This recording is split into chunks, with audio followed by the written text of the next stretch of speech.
Welcome guys, welcome to 5th generation hobby shop.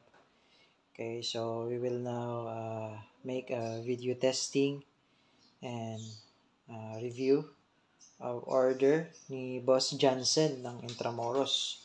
Okay, yung order niya ay Glock 19 Gen 5 ng WE. Okay, this is the Glock 19 Gen 5. Yan. Mapapansin nyo guys, yung Glock 19 na yung Gen 5 ay wala ng marking sa slide. Yung Gen 4 meron. Okay, sa Gen 5 wala na. And then yung groove dito sa grip, no? Sa Gen 4 meron siyang finger groove, no, dito. Sa Gen 5 wala na rin. Okay? Straight na siya. Wala na siyang finger groove.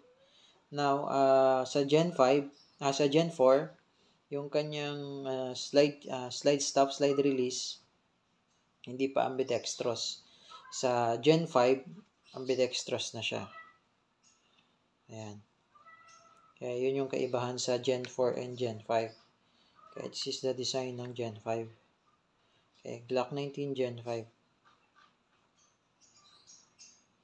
Okay. Standard sight ng Glock, yung white dot sa front and then yung U-box sa rear. Ayan. Okay, then it comes with the back strap, 2 back straps, and also owner's manual. Then pag sa amin kayo umorder, meron siyang free na 0.23 grams 4,000 shots na airsoft BBs. And then meron na rin siyang free na gas. Okay? Para may magamit na kayo. Okay? Magagamit nyo na agad. Okay? Pag sa amin kayo umorder. Okay? So ito, Glock 19 Gen 5. Okay, lagyan natin ng bala para matest natin.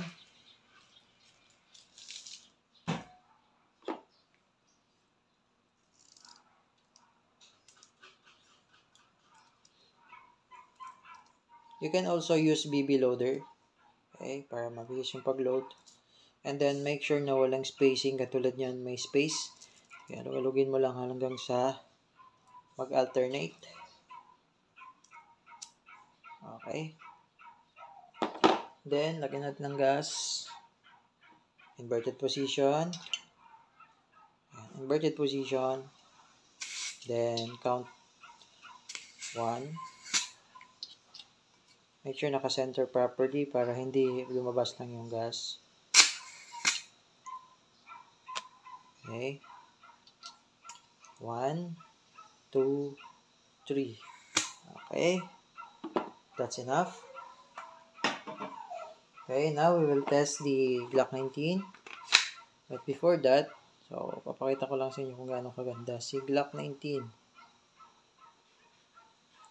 Gen 5. Okay, it's a subcompact pistol. No.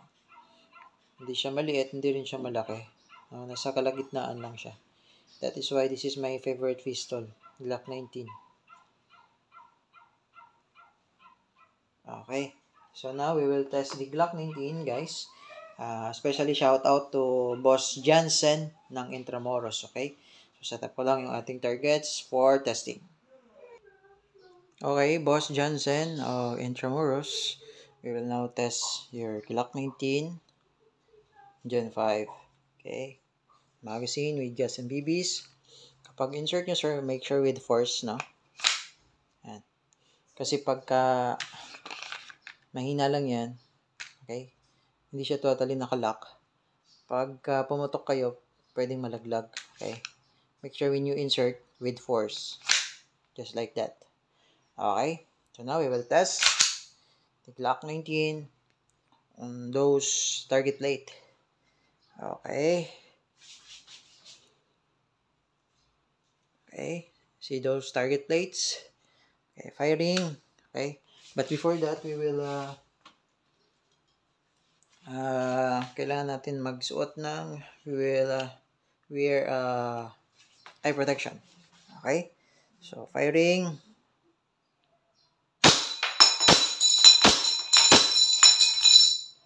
Okay, so meron pang bala, ubusin lang natin.